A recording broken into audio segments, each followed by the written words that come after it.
Assalamualaikum warahmatullahi wabarakatuh. We are from third group. We want to talk about socializing or building relations concept or analyzing business relationships. The member is Faridatun Nida, Ruli Rojiatul hamidah, Siska Anggaraini, Umi Sholikah, and the last Yuda Adi Prasetyo. Okay, the next, the concept of relationship. Said in 1972. We believe that exchange interaction between companies in industrial markets can be fruitfully described in terms of relationship, essentially for two reasons. One is that actors themselves tend to see their interaction as relationship. Another is that the interaction between companies over time creates the type of quasi-organization that can be labeled a relationship. Jadi di sini kami akan menjelaskan tentang bagaimana sih penggambaran tentang konsep membangun antara dua pembisnis. Kita tahu bahwa interaksi pertukaran antara perusahaan di pasar industri dapat dijelaskan dengan baik dalam hubungan pada dasarnya karena dua alasan. Pertama, bahwa aktor itu sendiri cenderung melihat interaksi mereka sebagai hubungan.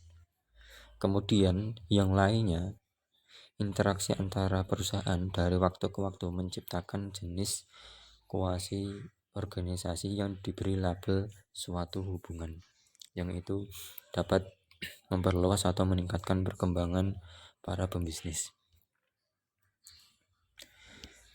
Kemudian the next, business relationship is the two dimension of substance and function.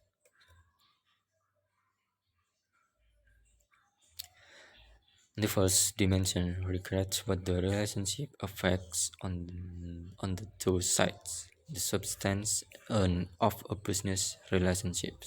Second, there's a resource layer.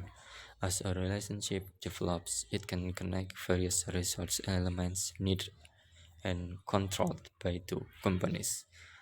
And the last, third, there is an actor layer. As a business relationship develops, actor become connected.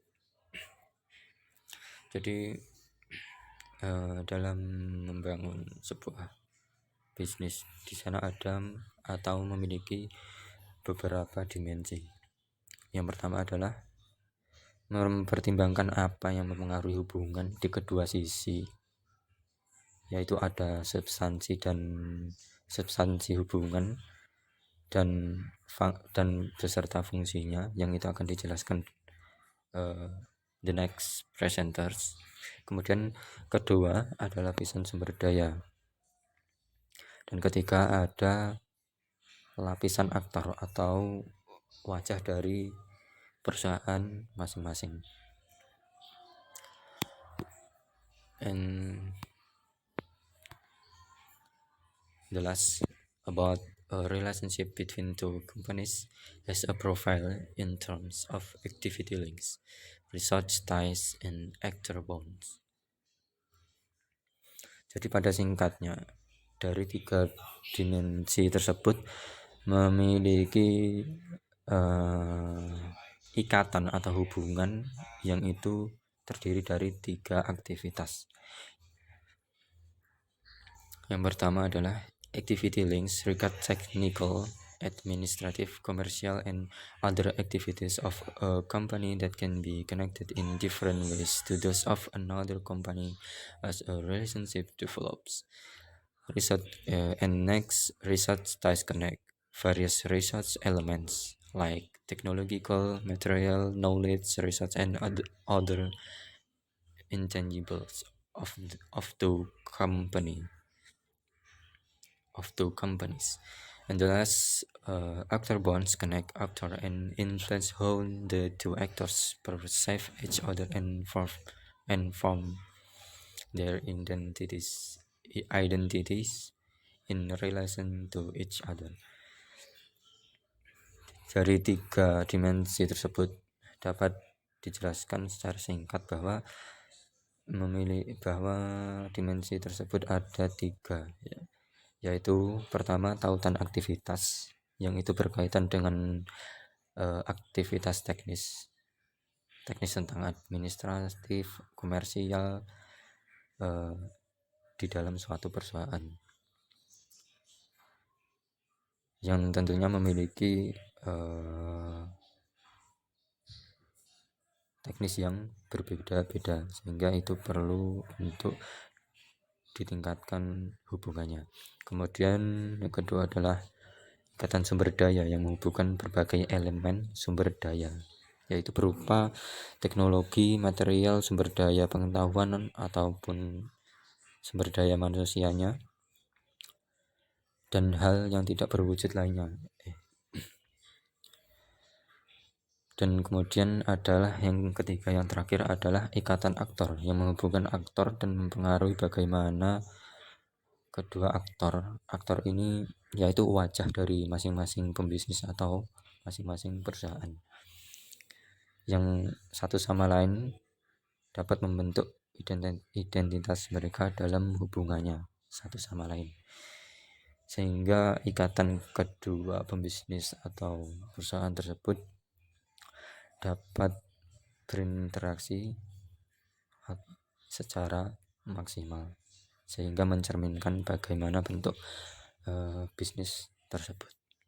Sekian dari saya,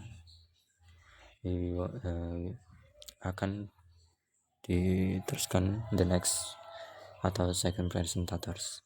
Okay, thank you.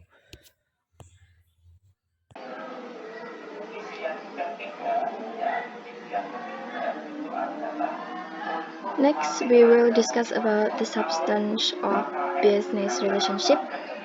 We have observed that the substance of the relationship between companies in business markets can have facets and layers that vary with respect to the kind of effect they produce. In this section, we will discuss more extensively the three earlier identified layers of activities, resource, and actor. For the sake of simplicity, we will start by treating the three separately, although in practice they are very closely related. The first about the substance of the business relationship. The first is about activities link. Business activities involve the creation of goods and services for the overall outcome of value creation for the stakeholders. Business activities, including investing, operating, and financing activities, are ongoing and focused on creating value for stakeholders. The activity aspect is preset of business relationship, but its importance can vary both in the ambitions that the two companies have in the relationship and with the complexity of their own activity structure. Even though the activities linked are intangible, their effect on business relationship is often clearly manifest.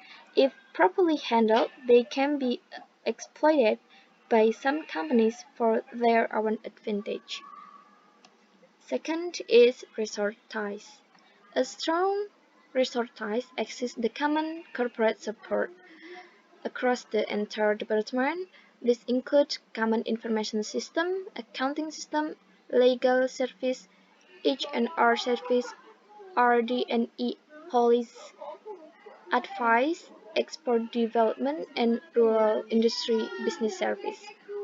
Relationships between companies are, however, not just a way to acquire and access resources. Resource ties in a relationship are an element of the integrated structure. The extent and type of resource ties in a relationship can vary, and because of the economic consequence on productivity and innovation, are the second central dimension in a relationship analysis. The third is actor bond. A relationship between two companies affects the two units in a way similar to that between two persons.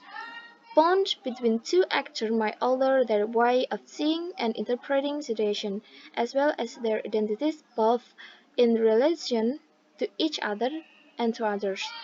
The bonds developed between companies in business relationships affect their behavior and identities.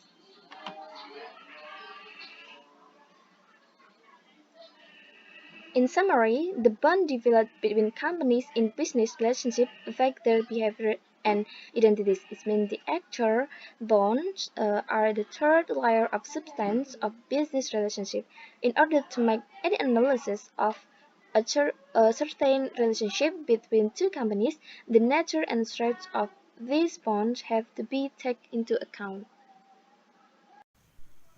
Okay, here I will continue the presentation about functions of business relationship.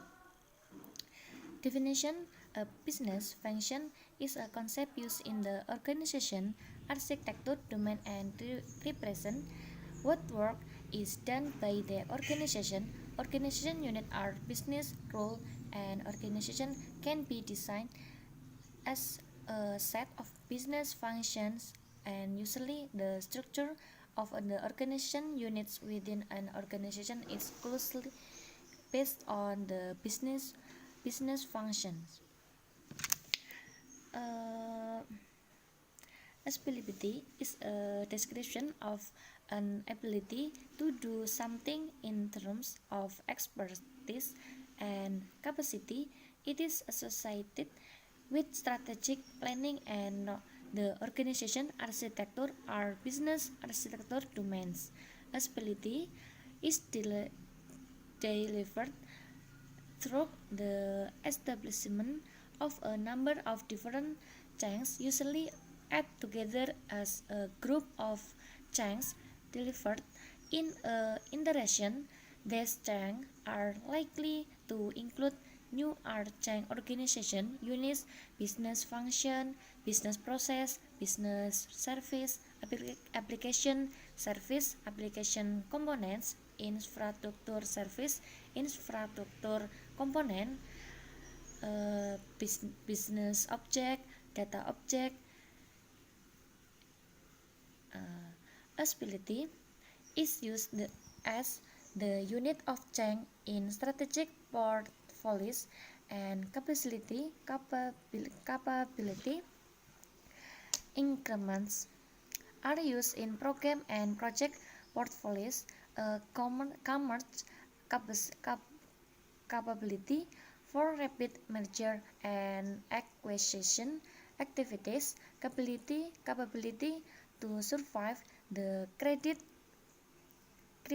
crunch, capability to conduct research, capability to achieve delivery objective and be ready for future unknown challenges.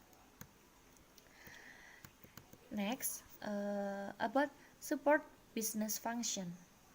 Here, about support business function are supporting activities carried out by the enterprise in order to permit or to facilitate the core business functions, its production activity. The outputs are result of support business functions are not themselves directly for the market or for third parties.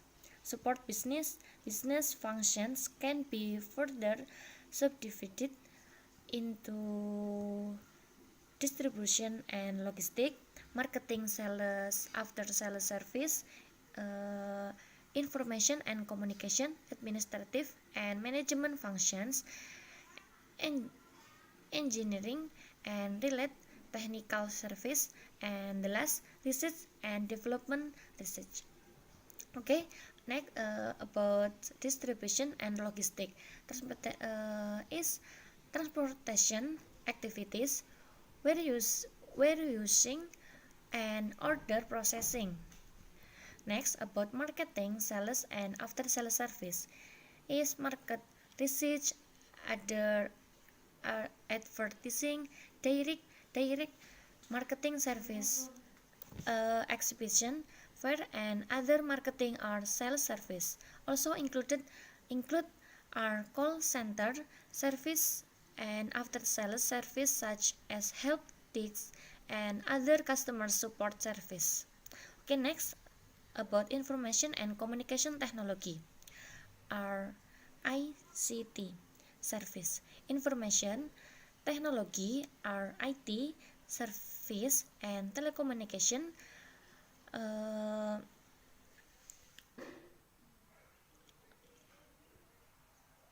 The IT service include hardware and software consultancy, customize software data processing and database service, maintenance and repair, web hosting, as well as other computer related and information service but including page software and hardware. Okay, next about administrative and management functions, legal service, accounting, bookkeeping, and auditing, business management and consultants. Human resources are management, and then training is, for example, training and education, staff recruitment, provision of temporary personnel, payroll management as well as health and medical service, corporate, financial, and insurance service also include our procurement functions. Next, about engineering and related technical service. Engineering and related technical consultancy, technical testing, analysis, and certification also include our design service. And the last, about research and development, research and experimental development. Okay, next about the role of business functions. Business functions are processes or operations that ensure the proper functioning of an organization. In general, startup and small companies employ people who can perform several functions rather than hiring specialists. For example, a marketing professional employed by a small creative agency may be responsible for copywriting, content marketing, and SEO. As the company grows, its managers will hire experts for each of these activities and set up several business departments. A corporation, on the other hand, will have specialist departments for each area of activity. Depending on the nature of its business, it may have a design department, a marketing department, a human resource department, a finance department, and so on. The specialists in each department are its specific jobs and tasks that fall under their area of expertise. The activities that generate income and drive enterprise value are referred to as core business functions. Maintenance and administrative tasks are not a part of these activities. Let's say you own a small real estate agency. In this case, your company's core business functions will include sales and marketing. The R functions meaning will differ from one organization to another. Okay, the next material, the next sales and marketing.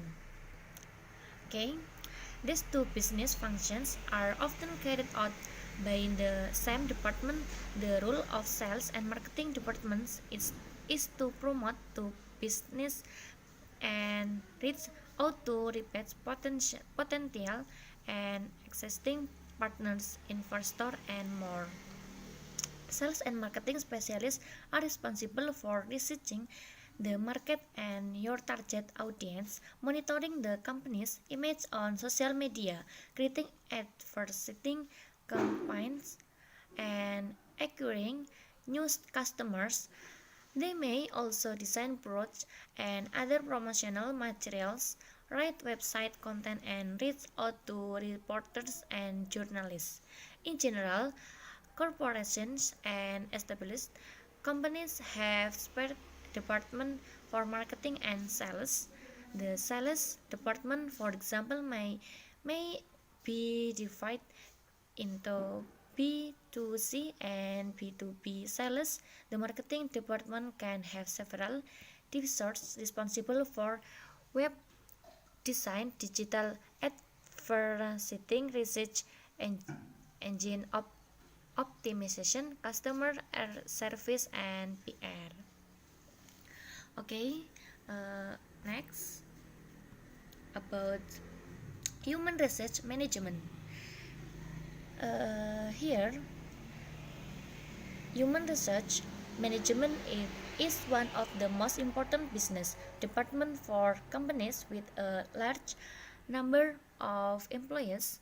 Uh, Human resource specialists are responsible for attracting talent, screening potential candidates, managing employee relations, and maintaining optimum working conditions. The human resource department also needs to ensure compliance with labor and employment laws, address employee inquiries, and solve conflict. In many organizations, these experts develop training programs for new employees to help them get acquainted with the company's culture and values. Startup and small companies usually don't have a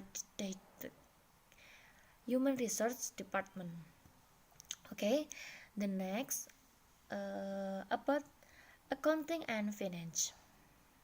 As a small business owner, you may outsource accounting or handle these tasks on your own.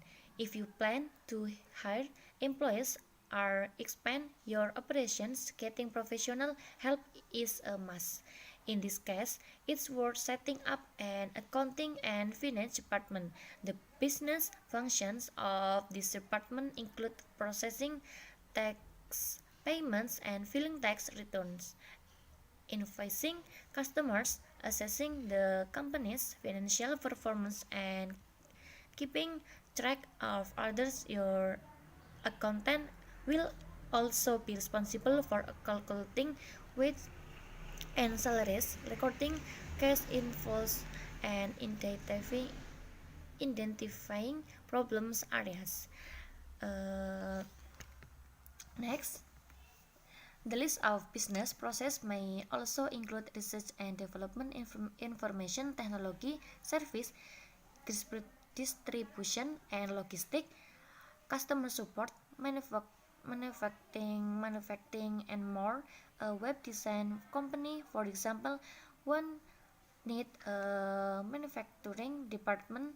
A factory, a clothing brand, on the other hand, will invest heavily in this area.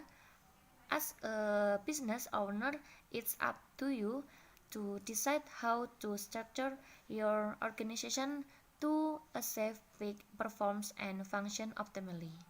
Okay, thank you very much.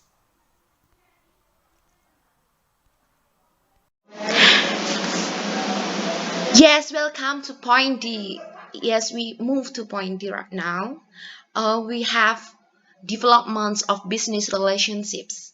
Yeah, the development of relationships between companies in industrial markets cannot thus escape a pattern created by their development. Yes, the development of the business, it cannot happen in only one side by itself, but this development business relationships, yes, we move to relationships.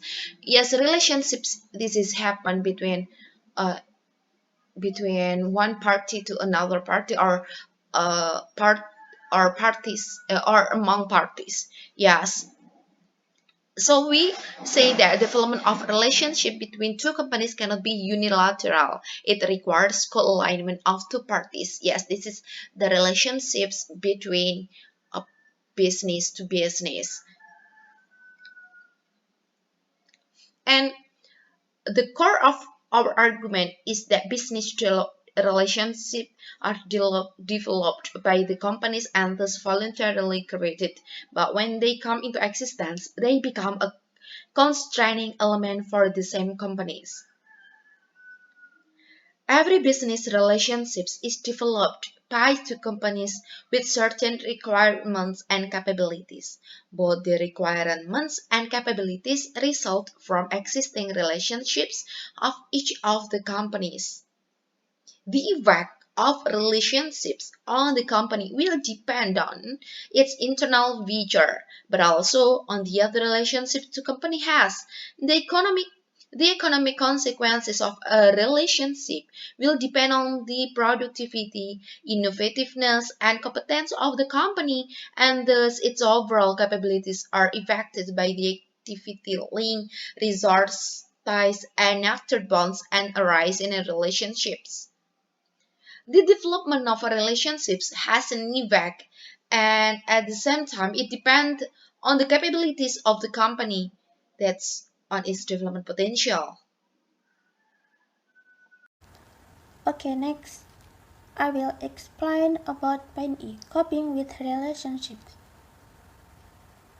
Coping with relationships, exploiting them economically, require an awareness of effects and insight to the interdependence that accounts for dynamics. The conceptual framework developed in this chapter can be of some help for this purpose. It can be used to formulate some broad normative implications for management. Okay, next.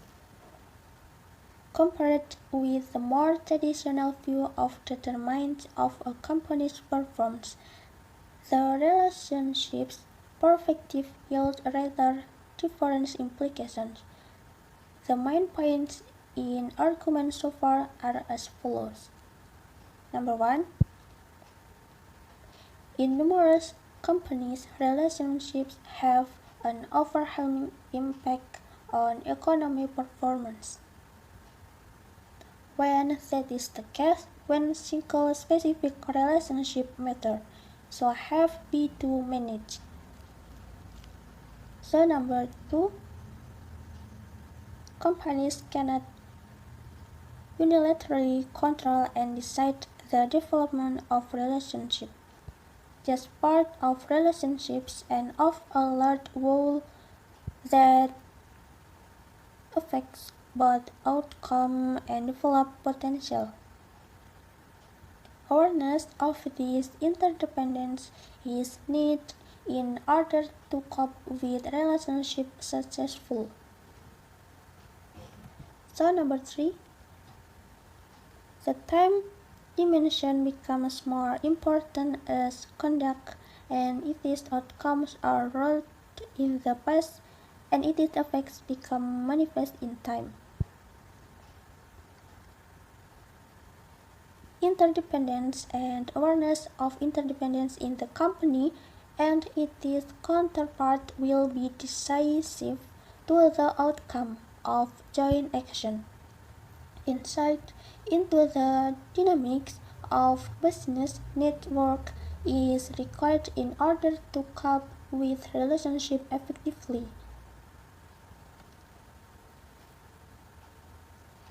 Next, the scheme of analysis developed from discussion of the substance and function of business relationships can be used to identify the critical issue in coping with relationships in business.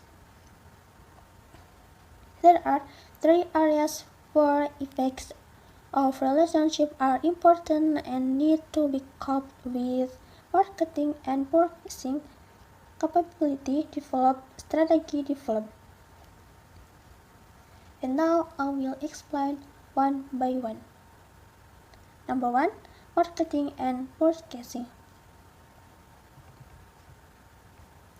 Marketing and purchasing is about relationship development. Critical relationship to customers, suppliers, and eventually other third parties have to be maintained and possibly developed. The issue here is how team effects can be produced, or in other words, the functionality of the quasi-organization that the major relationship constitute. So, number 2, capability development. Capability development is about coping with the effects of relationship on the developed potential of a company. This area is about exploiting the possible positive effects of business relationship on the activity structure, resource collection, and organization of the company, and on the other relationship of the company. It also is about containing the possible negative effects in the same dimensions. The effects of relationships will depend on possible connection of links, ties, and bound to those of other relationships. Next, number 3, strategy development. Strategy development is about positioning the company in the overall network through the development of its relationship. This area is about maneuvering for a variable position for the company in the business network. The position affects the economic outcome of company's relationship over time and the possibilities of developing and maintaining relationships to various other parties. The position of a company with respect to others, or its relationship, reflect its capacity to provide value to others, productive, innovative, and competent. It is also a determinant of the possibilities of developing its capability by drawing on the capacity of others. Okay, I think until here our presentation from group 3. Sorry if we have some mistake, and the last, see you. Wassalamualaikum warahmatullahi wabarakatuh.